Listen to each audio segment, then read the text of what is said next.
কাছে নামাজের বিনিময়ে, আমার কাছে তাকবীরুলের বিনিময়ে, আমার কাছে জামাতের নামাজের বিনিময়ে, আমার কাছে তাকবীরাতের বিনিময়ে যা জমা রেখেছ তা না সারা পৃথিবীর সমস্ত ব্যবসার চেয়ে, সারা পৃথিবীর সমস্ত ফুটবল খেলার চেয়েও শ্রেষ্ঠ। কারণ ফুটবল খেলার চেয়ে লাভজনক খেলা, ফুটবল খেলার চেয়ে বড় ব্যবসা পৃথিবীতে আর কিছুই নাই। নাউজুবিল্লাহ বলে না। কারণ এটা যদি বড় ব্যবসা না হইতো, এই জাতির হাজার হাজার যুবক রাত জায়গা জায়গা দেখলো কি লিগা? নিশ্চয়ই এর মধ্যে বড় ধরনের কোনো বেনিফিট আছে না, নিশ্চয়ই বড় ধরনের লাভ আছে। ক্ষতি আছে? ক্ষতি না থাক, লাভ তো আছে। যারা খেলা দেখছে তাদের কত টাকা লাভ হয়েছে, আমরা যারা দেখি না তাদের কত টাকা লস হচ্ছে,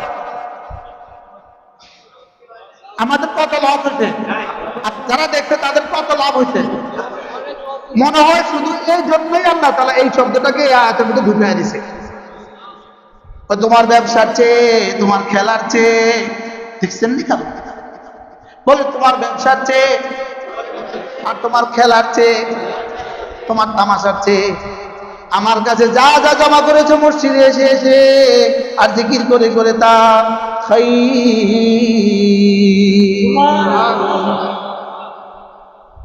বিশ্বাস করেন, প্রতিদিন আমি জিজ্ঞাসা করি আজকে খেলা আছে রে, আমার ড্রাইভারের খাদেম রে আছে, কটা থেকে কটা? বুঝলি 1টা থেকে 3টা। আমি 1টা থেকে 3টা এক টানা জিকির হবে, এক টানা জিকির হবে। এই এখন আর কোনো কথা হবে না। মোবাইল বন্ধ করো, মোবাইল বন্ধ করো, বন্ধ করো মোবাইল। এক টানা জিকির। আসলে মধ্যে দেখা যাবে বিশ্বকাপের দাম কত, আমার জিকিরের দাম কত।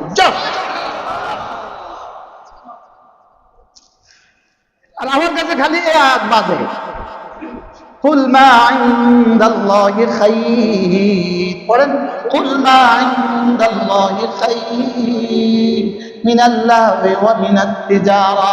তোমার ব্যবসার চেয়ে, তোমার তামাশার চেয়ে আল্লাহর কাছে যা আছে তা কোটি কোটি কোটি গুণে শ্রেষ্ঠ। এবার প্রশ্ন, কত শ্রেষ্ঠ? আমার একবার সুবহানাল্লাহ, আমার একবার সুবহানাল্লাহ আমার জন্য কত শ্রেষ্ঠ?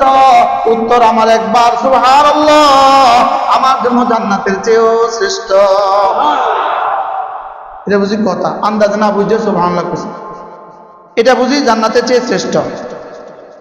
বলেন, সবাই বলেন হ্যাঁ এটা জান্নাতের চেয়ে শ্রেষ্ঠ। বলেন, আবার বলেন। বিশ্বাস হয়? আপনার বিশ্বাস হয় না? সবাই বলেন এটা জান্নাতের চেয়ে শ্রেষ্ঠ। বলেন, আবার বলেন। কিটা কর হাসা নিয়ে দেয়, সত্য বুঝা কইছেন না? না বুঝা বলেন জান্নাতের চেয়ে শ্রেষ্ঠ। বলেন হুজুর এটা কি আবার, এটা আবার জান্নাতের চেয়ে শ্রেষ্ঠ হয় কেমনি? জান্নাতের চেয়ে শ্রেষ্ঠ এর জন্য জান্নাত বানিয়েছে আমার জন্য, এটা রব বানিয়েছে তার নিজের জন্য। জান্নাত হলো আমার, এটা হলো আমার রবের। এবার আমারটা দামি না রবেরটা দামি? বলেন জান্নাত কার? সুবহানাল্লাহ কার? এবার সুবহানাল্লাহ দামি না জান্নাত দামি? কেন? সুবহানাল্লাহ, সুবহানাল্লাহ এই শব্দটা রব বানান নাই, জান্নাত রব বানিয়েছে। এই শব্দটা রবের সিনা থেকে বের হয়ে আসছে। এবার যদি এই শব্দই যদি এত দামি হয় তো পুরো নামাজটা কত দামি? কি? এবার তাকবীরে উলাটা কত দামি? একবার তাকবীরে উলা জামে মসজিদে ইমামের সাথে তাকবীরে উলা, ফরজ নামাজের জামে মসজিদে ইমামের সাথে তাকবীরে উলা একবার আল্লাহু আকবার, নামাজের বাইরে 1 কোটি বার আল্লাহু আকবারের চেয়েও দাম বেশি। কি বলছি বলেন? তাকবীর উলা আল্লাহু আকবার। আরে পুরা নামাজ না, পুরা নামাজের দাম তো কত কোটি গুণ বেশি, রব ছাড়া কেউ জানে না। শুধু আল্লাহু আকবার, আল্লাহু আকবার, আল্লাহু আকবার। বলেন একবার তাকবীরে তাহরিমা আল্লাহু আকবার, এটা হলো ফরজ। এটা কি? কাপড়ের ব্যবসা ছিল, কাপড়ের ব্যবসা। ইমাম আযম আবু হানিফারও কাপড়ের ব্যবসা ছিল। আরে আমিও কাপড়ের ব্যবসায়ীদের সামনেই কথা বলছি মনে হয়। আশ্চর্য কথা, হ্যাঁ, সবাই কাপড়ের ব্যবসায়ী। ইমাম আজম আবু হানিফা রাহমাতুল্লাহ কাপড়ের ব্যবসা ছিল। বাবা পীর আব্দুল কাদের জিলানী রাহমাতুল্লাহর কাপড়ের ব্যবসা ছিল। ইমাম আজম রাহমাহুল্লাহু তাআলা একবার তার খাদেমকে বললেন, এই দেখো আজকে কিছু মাল আসছে, একটা মালে একটু ত্রুটি আছে, একটা মালে একটু কি আছে, ত্রুটি আছে, এটা বেচবা, তুমি খরিদ্দারকে দেখিয়ে দিবা, দেখা দিবা এটার মধ্যে একটু ত্রুটি আছে, দেখা দিবা। তো কর্মচারী এটা ভুলে গেছে, ভুলে গিয়া ওই মাল বিক্রি করে ফেলছে দেখা দেওয়া ছাড়া, আর পুরা দোকানের অনেক মাল বিক্রি করে ফেলেছে ওর সাথে। ইমাম আজম আবু হানিফা রাহমাতুল্লাহ রাত্রিবেলা জিজ্ঞেস করলেন, এই আজকের মাল বেচছ? তো বেচছি। ওই মালটা দেখা দিয়েছ? না, দেখাতে ভুলে গেছি। ইন্নালিল্লাহ, দেখাতে ভুলে গেছি। কত মাল বিক্রি করছো আজকে? এত। কত টাকা একসাথে হয়েছে? এত। সব সাদাকা করে দাও। শুধু ওটা না, সব সাদাকা করে দিছে, সব সাদাকা করে দাও। কেন? তুমি কি করো নাই বলো? তুমি দেখা দাও নাই, তুমি কি দাও নাই? বারহাল এই প্রসঙ্গ বললে মনেও কষ্ট লাগবে, আমারও বলার উদ্দেশ্য না। ইমাম বাবা পীর আব্দুল কাদের জিলানী রাহমাতুল্লাহ কাছে কেউ একজন এসে বলল, হযরত, যে জাহাজে আপনার মাল আসছিল ওই জাহাজটা পথিমধ্যে ডুবে গেছে। তো তিনি একটু অপেক্ষা করলেন, একটু অপেক্ষা করো তো। একটু পরে, 1 মিনিট পরে বললেন, আলহামদুলিল্লাহ। তো কাপড় ডুবে গেলে, জাহাজ ডুবে গেলে আলহামদুলিল্লাহ বলা সুন্নত না? কি বলতে হয়? ইন্না লিল্লাহি ওয়া ইন্না ইলাইহি রাজিউন বলতে হয়, বলতে হবে তো ইন্না লিল্লাহ। আর উনি বললেন কি? এবার কতক্ষণ পরে সাথীরা জিজ্ঞেস করলেন, হযরত কাপড় ডুবে গেছে, লঞ্চ ডুবে গেছে, এটা ইন্না লিল্লাহ বলার কি আছে? আরে আলহামদুলিল্লাহ বলার কি আছে? এটা তো ইন্না লিল্লাহ বলার কথা ছিল। তো আরেক কিছুক্ষণ পরে আবার এসে সংবাদ দিল, হযরত, যে জাহাজটা ডুবছে ওই জাহাজে আমাদের মাল ছিল না, আমাদের মাল ছিল আরেক জাহাজ। তো আমাদের মালটা বেঁচে গেছে, হযরত আপনার মাল বেঁচে গেছে। এবার একটু পরে বললেন, একটু চিন্তা করে একটু পরে বললেন, আলহামদুলিল্লাহ। হযরত এবার তো আলহামদুলিল্লাহ 100 বার বলা উচিত। কি বলেন? যেহেতু কি হয়ে গেছে, যেহেতু পেয়ে গেছি, তাহলে এবার তো 100 বার বলা উচিত, বুঝে আসছে। আগের বার কেন বললেন আলহামদুলিল্লাহ? তো তিনি বললেন, শোনো, আমার মাল হারিয়ে গেছে এই জন্য আমি আলহামদুলিল্লাহ বলি নাই, আমার মাল পেয়ে গেছি আমি এই জন্য আলহামদুলিল্লাহ বলি নাই, আমি আমার মাল ডুবে যাওয়ার সংবাদে আমি আমার হৃদয়ের দিকে তাকিয়েছি, আমার দিল আল্লাহ তাআলার সিদ্ধান্তের উপরে রাজি আছে, আমার দিলকে আমি বিলকুল মুতমাইন পেয়েছি যে আমার দিল আল্লাহ তাআলার সিদ্ধান্তে রাজি। বলেন, আমার দিল কি আল্লাহ তাআলার সিদ্ধান্তে রাজি, যেটাকে বলে রাযা বিল কাযা, যেটাকে কি বলে? আল্লাহ তাআলার ফয়সালায় রাজি থাকা। বলেন, আল্লাহ তাআলার ফয়সালায় কি থাকা? বলেন, আল্লাহ তাআলার ফয়সালায় রাজি থাকা। এজন্য তারাজ হযরত রাহমাতুল্লাহ আলাইহি বলতেন, আল্লাহ তাআলার ফয়সালায় রাজি থাকা, রাযা বিল কাযা, এটা সুলুকের চূড়ান্ত সীমা। সুবহানাল্লাহ বলেন। হযরত বলতেন যে তাওবা হলো সুলুকের প্রথম সিঁড়ি, সুলুকের প্রথম সিঁড়ি, আল্লাহ পর্যন্ত পৌঁছার যে সিঁড়ি আছে ওটার প্রথম সিঁড়ি হলো তাওবা, আর এটার শেষ সিঁড়ি হলো রাযা বিল কাযা। সুবহানাল্লাহ বলেন। না, সবাই বুঝেন না, আবার বুঝেন। বলেন, আল্লাহ পর্যন্ত পৌঁছার যে রাস্তা আছে এটা প্রথম সিঁড়ি কি? ইস্তিগফার ও তওবা, এটা প্রথম সিঁড়ি। এবার এটা শেষ সিঁড়ি কি? রাযা বিল কাযা। আরবি বলেন, আল্লাহ তাআলার ফয়সালায় কি থাকা? রাজি থাকা। এজন্য আমরা হার হালে আল্লাহর ফয়সালা রাজি আছি। বলেন আলহামদুলিল্লাহ, বলেন আলহামদুলিল্লাহ। এখন থেকে যখনই যে কোনো ঘটনা ঘটবে, সুখকর ঘটনা, দুঃখকর ঘটনা, হার হালে আমি আল্লাহ তাআলার ফয়সালা রাজি আছি। তাইলে কি হবে জানেন? আল্লাহ যা গিয়েছে এর থেকে কোটি গুণে রব ফেরত দিবে। কি যা গিয়েছে এর চেয়ে কি কোটি গুণে রব কি দিবেন? ফেরত দিবেন। বা উহুদের যুদ্ধের পরে একজন সাহাবিয়া, মহিলা সাহাবী, তার বাবাও শাহাদাত বরণ করেছেন, তার ছেলেও শাহাদাত বরণ করেছেন, তার স্বামীও শাহাদাত বরণ করেছেন, তার ভাইও শাহাদাত বরণ করেছেন। একজন মহিলার থাকে কয়জন? হয় বাবা থাকে, আর না হয় স্বামী থাকে, আর না হয় ভাই থাকে, আর না হয় ছেলে থাকে, তার সব শাহাদাত বরণ করছে। এবার ওই মহিলা রাসূলের কাছে আসতেছেন, একদম শান্ত শান্ত শান্ত, একটু অশান্তি নেই। অন্য সাহাবীরা বলে, কি আশ্চর্য মহিলা, কি আশ্চর্য মহিলা, একটুও সে অশান্ত নয়, কি শক্তপ্রাণ মহিলা। এই জন্য আমাদের দেশে কেউ মারা গেলে মহিলারা ওই বেটার ভালোবাসায় কাঁদে না, আর কাঁদে শুধু অন্যরা কি বলবে এই জন্য।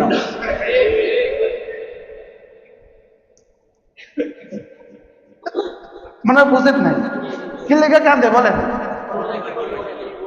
শ্বশুরের জন্য একটু কান্না আসে না, কিন্তু ব্যয় ব্যয় করে কাঁদে কি লিগা? অন্যরা কেউ কি পাষণ্ড মুখী, একটু কাঁদে না। তো ওই মহিলা রাদিয়াল্লাহু তাআলা আনহা আসছেন শান্ত শিষ্ট। এবার অন্যরা যখন কথা বলা বলি শুরু করছেন, কি হয়ে গেল? তো তিনি বললেন, তোমরা কি বলছো, তোমরা কি বলছো, তোমরা কি বলতেছ? আমি তো চাই না আমার আফসোসকে আরো বাড়াতে, আমি তো চাই না আমার আফসোসকে কি করতে বলেন আরো বাড়াইয়ে দিতে। আমি চাই না যে আমার তো আফসোসের এমনি সীমা নাই, যদি এখন আমি যা ফাজা করি, আমি যদি এখন চিৎকার করি, হই হুল্লোড় করি, তা আমার আফসোস তো কিয়ামতের মধ্যে না আরো বাড়বে, বাড়বে না বাড়বে না বলেন? কথা অন্যদিকে চলে যাচ্ছে। বারহাল রাজা বিল কাজা, সুলুকের শেষ সিঁড়ি, আমি আল্লাহ তাআলার ফয়সালাতে রাজি আছি। তো কবে কবে কখন কখন? হ্যাঁ বলেন, হার হালে বলেন। আল্লাহ তাআলার সিদ্ধান্তে কি আছি? রাদিতু বিল্লাহি রাব্বা ওয়া বিল ইসলামি দীনা ওয়া বিমুহাম্মাদিন সাল্লাল্লাহু আলাইহি ওয়াসাল্লাম নাবিয়্যান ওয়া রাসূলা। আল্লাহ নবী বলেন, কোন মানুষ যদি ফজরের পরে আর মাগরিব পরে এটা তিনবার পড়ে, রাসূল বলেন, আল্লাহ তাআলা বলেন আমি ওকে খুশি করে দিব। আমি আমার উপর ওয়াজিব করে নিলাম, ওরে আমি খুশি করে দিব। সুবহানাল্লাহ বলেন, ওরে আমি কি করে দিব? ও না আমাতে খুশি, ও আমাতে খুশি, আমি রব হিসাবে খুশি, রাসূলকে রাসূল হিসাবে খুশি, দ্বীনকে ইসলামকে দ্বীন হিসাবে খুশি। সুবহানাল্লাহ। রাদিতু বিল্লাহি রাব্বা ওয়া বিল ইসলামি দীনা ওয়া বিমুহাম্মাদিন সাল্লাল্লাহু আলাইহি ওয়াসাল্লাম নাবিয়্যান ওয়া রাসূলা। করব তো ইনশাআল্লাহ। কোন প্রসঙ্গ থেকে কোন দিকে চলে যাচ্ছি না?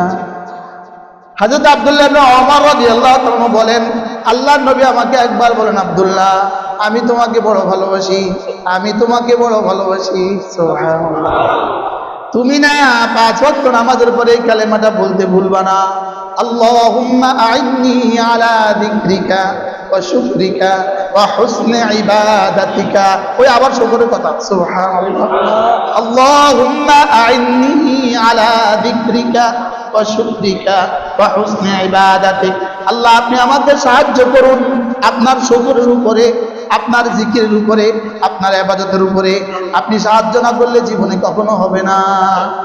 আপনি সাহায্য না করলে আমি শুকরগুজারি করতে পারবো না, আপনি সাহায্য না করলে আমি জিকির করতে পারবো না, আপনি সাহায্য না করলে আমি না ইবাদত করতে পারবো না। আল্লাহুম্মা আইন্নি আলা যিকরিকা ওয়া শুকরিকা ওয়া হুসনি ইবাদাতিক। এবার আল্লাহর নবী সাল্লাল্লাহু তাআলা আলাইহি ওয়াসাল্লাম জীবনে কখনো 5 ওয়াক্ত নামাজের পরে আযাবে কবর থেকে পানা চাইতে ভুলতেন না। আযাবে কবর থেকে পানা চাইতেন প্রত্যেক 5 ওয়াক্ত নামাজের পরে, জাহান্নাম থেকে পানা চাইতেন 5 ওয়াক্ত নামাজের পরে, দাজ্জাল থেকে পানা চাইতেন 5 ওয়াক্ত নামাজের পরে। মাহিয়া আর মামাত, দুনিয়া আর আখিরাতে যত ফিতনা হইতে পারে সমস্ত ফিতনা থেকে রাসূল পানা চাইতেন 5 ওয়াক্ত নামাজের পরে। এজন্য কোন ইমাম বলেন 5 ওয়াক্ত নামাজের শেষে এই দোয়াটা পড়া ওয়াজিব। এই দোয়াটা পড়া কি আল্লাহুম্মা ইন্নী আউযু বিকা মিন আযাবিন নার ওয়া আউযু বিকা মিন আযাবিল কবর ওয়া আউযু বিকা মিন ফিতনাতিল মাসীহিদ দাজ্জাল ওয়া আউযু বিকা মিন ফিতনাতিল মাহইয়া ওয়াল মামাত। আল্লাহুম্মা ইন্নী আউযু বিকা মিন আযাবিন নার ওয়া আউযু বিকা মিন আযাবিল কবর وأعوذ بك من فتنة المسيح الدجال وأعوذ بك من فتنة المحيا والممات। বলবো তো? আচ্ছা একবার যদি কবুল হয়ে যায়, এমনি কবরে যাওয়া তো লাগবে এবং কবর আযাব তো আছে, মুআযাল্লাহ জাহান্নাম তো আছে, জাহান্নামের আযাব তো আছে, এবার দাজ্জাল তো আসবেই আসবে। এবার দুনিয়াতে ফিতনা হইতে পারে তো পারে না, আর আখিরাতে ফিতনা হইতে পারে না তো সবগুলো থেকে যদি একসাথে পানা চাওয়া হয় আর একবার যদি কবুল হয়ে যায়,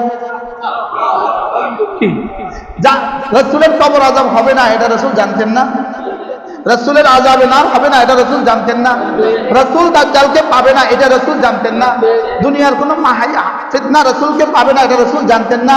এরপরেও কেন লাজিম করেছিলেন 5 ওয়াক্ত নামাজের পরে? আমাদের জন্য। কার জন্য? কিন্তু যাদের জন্য শিখিয়েছে তারা ভুলে গেছে। যাদের জন্য শিখিয়েছে তারা কি? যার প্রয়োজন ছিল না তিনি পড়তে জীবনে কখনো ভুলতেন না। কি ভাই?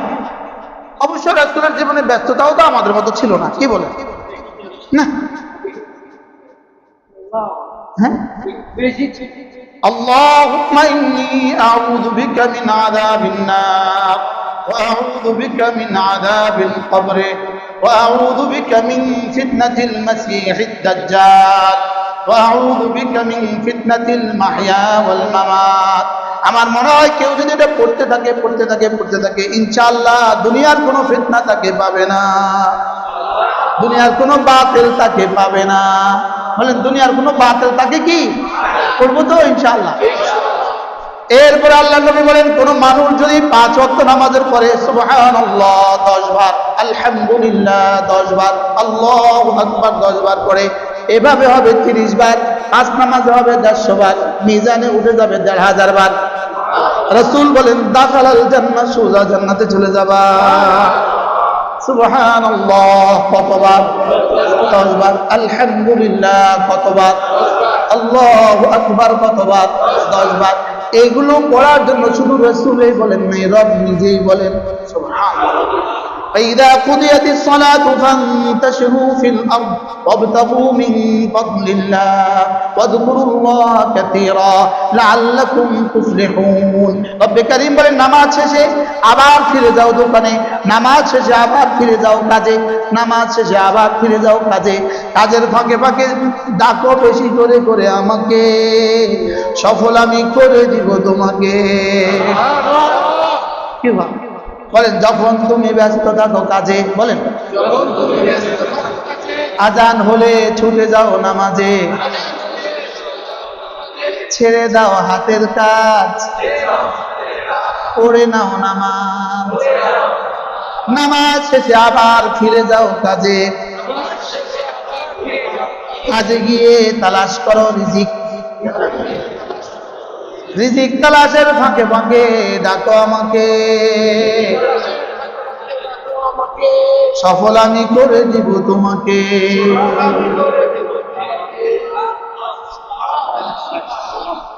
কি ভাই?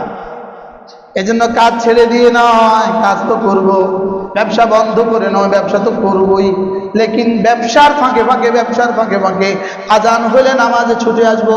আজ কাজ নামাজ, কাজে থাকবো লিপ্ত, এবার আজান হলে ছুটে আসবো নামাজে, কাজ নামাজ, এবার নামাজ শেষে ফিরে যাব কাজে, এবার কাজের ফাঁকে ফাঁকে করবো জিকির সুবহানাল্লাহ। এবার রব বলেন লাআল্লাকুম তুফলিহুন, সফলতা বলতে যা বোঝায় সব দিয়ে দিব, সফলতা বলতে যা বোঝায় সব দিয়ে দিব। এজন্য কাজের ফাঁকে ফাঁকে ডাকো আমাকে, সুবহানাল্লাহ সুবহানাল্লাহ সুবহানাল্লাহ সুবহানাল্লাহ, আলহামদুলিল্লাহ আলহামদুলিল্লাহ আলহামদুলিল্লাহ, আল্লাহু আকবার আল্লাহু আকবার আল্লাহু আকবার আল্লাহু আকবার। এবার রব বলেন তোমার দোকানে যা আছে শুনো, তোমার দোকানে যা আছে তা তো আছেই, তোমার দোকানে যা আছে তা তো আছেই, তুমি নামাজ দিয়া জিকির দিয়া আমার কাছে যা পাঠিয়ে দিয়েছ, আমার কাছে যা জমা করেছ, তার শুধু তোমার দোকান নয়, সারা পৃথিবীর জমিন থেকে আসমান যদি হীরা দিয়ে ভরে দেওয়া হয় তার চেয়েও বেশি দামি। এর তরজমা কি দিয়ে করবেন? ওয়াইদা রাউ তিজারাতান আও লাহওয়ান ইনফাদু ইলাইহা ওয়া তারাকুকা কাইমা কুল মা ইনদাল্লাহি খায়র, কুল মা ইনদাল্লাহি খায়র। তুমি তোমার কাজ করবা এটাও আপন জায়গায়, এবার ছুটে এসে নামাজ পড়বা, এটাও আপন জায়গায়, আবার দোকানে ফিরে যাবা, এটাও আপন জায়গায়, এবার জিকির করবা, এটাও আপন জায়গায়, এবার ব্যবসা দিয়ে যা হয়ে গেছে এটা তো তোমার হয়েই গেছে। তবে শুনো, নামাজ আর জিকির দ্বারা আমার কাছে যা জমা করেছো তা কি জানো? খায়র মিনাল্লাহি ওয়া মিনাত তিজারা। আমার কাছে নামাজের বিনিময়ে, আমার কাছে তাকবীরুলের বিনিময়ে, আমার কাছে জামাতে নামাজের বিনিময়ে, আমার কাছে তাকবীরাতের বিনিময়ে যা জমা রেখেছো তা না সারা পৃথিবীর সমস্ত ব্যবসার চেয়ে, সারা পৃথিবীর সমস্ত ফুটবল খেলার চেয়েও শ্রেষ্ঠ। কারণ ফুটবল খেলার চেয়ে লাভজনক খেলা, ফুটবল খেলার চেয়ে বড় ব্যবসা পৃথিবীতে আর কিছুই নাই। নাউজুবিল্লাহ বলেন। কারণ এটা যদি বড় ব্যবসা না হয়তো এই জাতির হাজার হাজার যুবক রাত জায়গা দেখলো কি লিগা? নিশ্চয়ই এর মধ্যে বড় ধরনের কোনো বেনিফিট আছে, নিশ্চয়ই বড় ধরনের লাভ আছে। ক্ষতি না থাক, লাভ তো আছে। যারা খেলা দেখছে তাদের কত টাকা লাভ হয়েছে, আমরা যারা দেখি না তাদের কত টাকা লস হয়েছে, আমাদের কত লস হয়েছে, যারা দেখছে তাদের কত লাভ হয়েছে। মনে হয় শুধু এই জন্যই আল্লাহ তাআলা এই শব্দটাকে এই আয়াতের মধ্যে ঢুকিয়ে দিয়েছে। তোমার ব্যবসার চেয়ে, তোমার খেলার চেয়ে, দেখছেন নি কেন? বলে তোমার ব্যবসার চেয়ে আর তোমার খেলার চেয়ে, তোমার তামাশার চেয়ে আমার কাছে যা যা জমা করেছে মসজিদে এসে এসে আর জিকির করে করে তা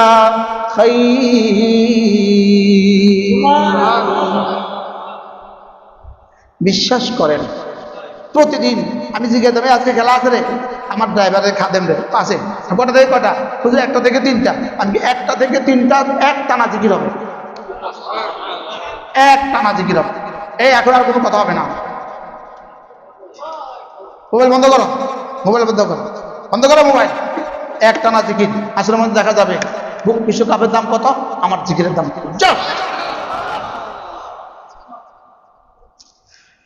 আর আমার কাছে খালি এই আয়াত বাজে, কুল মা ইনদাল্লাহি খায়র। পড়েন, কুল মা ইনদাল্লাহি খায়র মিনাল্লাহি ওয়া মিনাত তিজারা।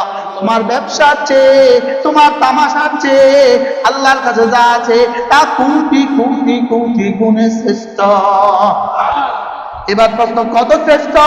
আমার একবার সুবহানাল্লাহ, আমার একবার সুবহানাল্লাহ আমার জন্য কত শ্রেষ্ঠ? উত্তর, আমার একবার সুবহানাল্লাহ আমার জন্য জান্নাতের চেয়েও শ্রেষ্ঠ। এটা বুঝি কথা, আন্দাজে না বুঝে সুবহানাল্লাহ কইছি, এটা বুঝি জান্নাতের চেয়ে শ্রেষ্ঠ। বলেন সবাই, বলেন হ্যাঁ এটা জান্নাতের চেয়ে শ্রেষ্ঠ। বলেন, আবার বলেন। বিশ্বাস হয়? আপনার বিশ্বাস হয় না? সবাই বলেন এটা জান্নাতের চেয়ে শ্রেষ্ঠ। বলেন, আবার বলেন। কিটা কয় হাসানি দেয়, সত্য বুঝা কইছেন না? না বুঝা বলেন জান্নাতের চেয়ে শ্রেষ্ঠ। বলেন, হুজুর এটা কি আবার, এটা আবার জান্নাতের চেয়ে শ্রেষ্ঠ হয় কেমনি? জান্নাতের চেয়ে শ্রেষ্ঠ এর জন্য জান্নাত বানিয়েছে আমার জন্য, এটা রব বানিয়েছে তার নিজের জন্য। জান্নাত হলো আমার, এটা হলো আমার রবের। এবার আমারটা দামি না রবেরটা দামি? বলে জান্নাত কার? সুবহানাল্লাহ কার? এবার সুবহানাল্লাহ দামি না জান্নাত দামি? কেন? সুবহানাল্লাহ, সুবহানাল্লাহ এই শব্দটা রব বানান নাই, জান্নাত রব বানিয়েছে। এই শব্দটা রবের সিনা থেকে বের হয়ে আসছে। এবার যদি এই শব্দই যদি এত দামি হয় তো পুরো নামাজটা কত দামি? কি? এবার তাকবীর উলাটা কত দামি? একবার তাকবীর উলা জামে মসজিদে ইমামের সাথে তাকবীর উলা, ফরজ নামাজের জামে মসজিদে ইমামের সাথে তাকবীর উলা একবার আল্লাহু আকবার, নামাজের বাইরে 1 কোটি বার আল্লাহু আকবারের চেয়েও দাম বেশি। কি বলছি বলেন? তাকবীর উলা আল্লাহু আকবার, আরে পুরা নামাজ না, পুরা নামাজের দাম তো কত কোটি গুণ বেশি, রব ছাড়া কেউ জানে না। শুধু আল্লাহু আকবার, আল্লাহু আকবার, আল্লাহু আকবার বলেন একবার। তাকবীর তাহরিমা আল্লাহু আকবার, এটা হলো ফরজ। এটা কি?